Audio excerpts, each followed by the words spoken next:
Знакавым адкрыццём праграмы стала касцюміраваная шэсця гараджан.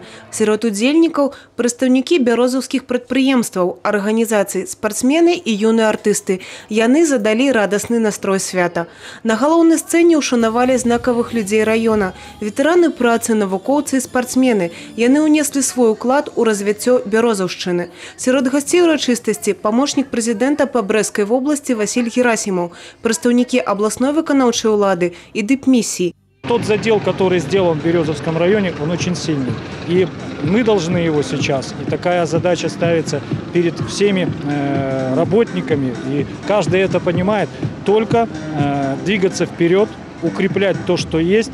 У гэты дзень у Бярозе сустракалі удзельнікаў рэспубліканскай грамадска-патрыятычнай акцыі «Мы разам». Свой падарунак да юбілея прыпаднеслі народныя умельцы. Горад майстроў разгарнуўся на вуліцах раённага цэнтра. Гісторыі легенды края ажылі ў алеі драўляных скульптур, якая прапісалася ў цэнтральным парку.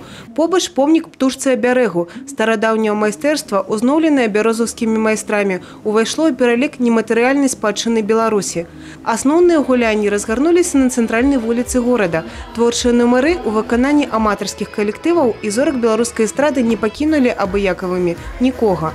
Яскравым акордам дня горада стаў святочны феерверк.